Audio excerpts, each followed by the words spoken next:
welcome back to my channel.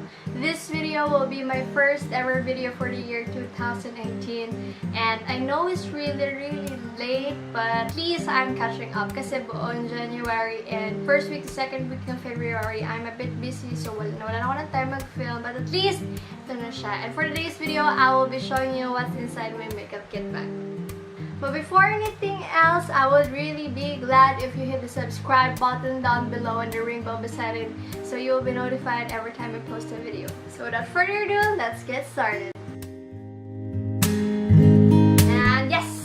Tara, so start na tayo. This is my small makeup kit. I bought this from Shopee. It's just a simple white pouch and may handle siya na connected na rin sa zipper. Really small, very convenient. Kung saan mo man siya dadalhin and ano mang bag yung dadalhin mo. Pupunta ka sa school, pupunta ka sa labas, and ayun, perfect siya. So, na tayo maraming chika dahil hindi naman mahalaga yun. Punta na tayo dun sa pinaka main point and highlight ng video na to at yung kung ano yung nasa loob ng makeup kit ko. So, start tayo sa pinakamalaki. Start tayo sa pinakamalaki. And ito yung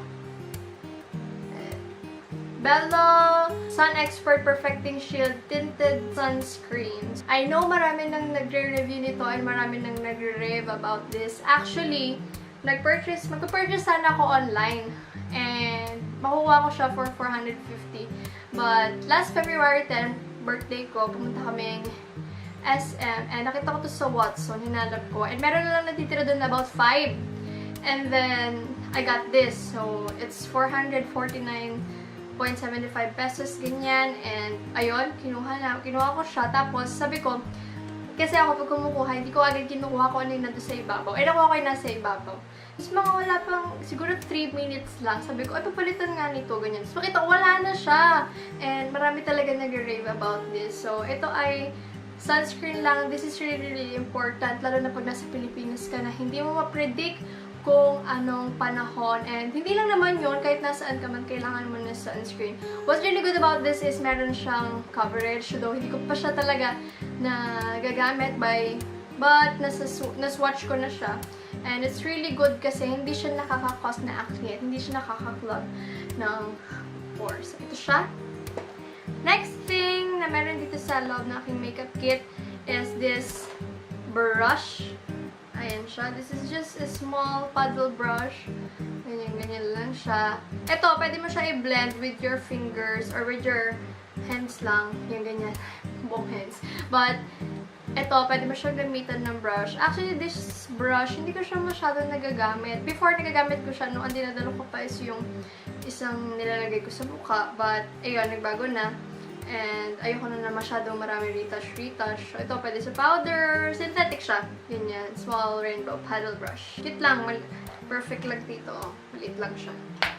Next item na meron sa aking makeup kit. Ito na naman po yung dakilang araw na hindi ko maintindihan. Ano ba talagang trip niya? And, ito siya. Punta tayo dun sa sunod-sunod. Ito yung aking eyebrow pencil. This is from Anastasia Beverly Hills. Ito yung Brow Wiz. Retractable siya. Hindi ko alam anong shade to, pero kulay dark brown siya. Ito siya, ayan. So, what's really good about this is kahit hindi ka magdala ng fully kasi meron siyang brush. Before, ang dinadala ko ay wait lang. Ano yung dinadala ko dito?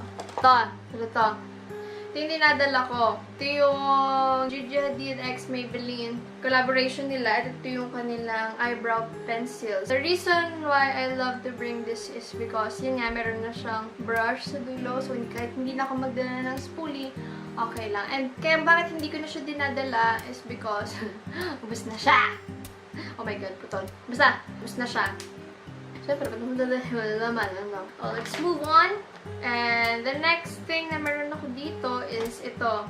Nabanggit ko na to sa first ever video ko. This is just a clear mascara. And ito, ginagamit ko siya lagi dati sa eyelashes ko. Kasi sabi ko nga, ayoko nung may kulay or yung color black. Kasi we don't know kung kailan siya magsismudge. And kapag waterproof naman, may hirapan ka lang tanggalin at night. So, ayun, ibig na natutulog ka na, nagbubura ka pa ng makeup work, ng mascara mo. So, lately, hindi ko na siya ginagamit dito. Ginagamit ko na siya pang set. I mean, hindi naman pang set, pero pang eyebrow gel. Kasi pwede siya. Like, parang, I don't know. Pwede talaga yun, pero nagagamit ko siya. So, but it's not important. The thing na meron ako is eyelash curler. Ito lang, eyelash curler. But hindi ako laging naggaganto. I don't know. Majorly sa mga nasa makeup kit ko, hindi ko siya laging ginagamit. Yun. Tapos, eyelash curler, kung gusto mo lang mag-pop yung mata mo, like that, and ayaw mo maglagay. Kasi kahit hindi ka na maglagay ng mascara, magkakaroon ka na ng instant na curled na lashes. The next na meron ako dito, paubos na siya, is this one. This is the Maybelline Baby Lips Tinted Lip Balm. Yes, you've heard it right. This is tinted. Kahit isang swatch mo lang, makikita mo na agad yung color niya. What's good about this is that this is a lip balm. Majorly sa mga nilalagay natin sa lips natin, it's matte, it's drying, but maganda dito, lip balm siya, tapos may tint. So, kahit hindi ka na maglala ng lipstick or what, magkakaroon na lang instant color yung lips mo. So, bibili ito sa Watsons. This is in the shade Wild Cherry. The last but not the least. I know I already bring this tinted lip balm, but I still bring this KJM Lip Tint in the shade Bittersweet Magenta. I don't know, but sometimes if you want something na mas red pa sa color ng lips mo, and kung gusto mong ma-protect, actually pinag-combine ko sila. But konti lang nito. It's like rubbing my finger doon, tapos kaganon-ganon ko lang para, ayan, nasa focus. Kasi pag pinagtambal mo siya, sometimes kasi mga lips na gamit natin is drying. But pinag-combine ko sila, inuuna ko to, tapos mag-dab lang ko na little. Ayan! So yeah, that's it for today's video. I hope you enjoyed this video and I hope you liked this video, and if you did, please give it a thumbs up, and once again, don't forget to click the subscribe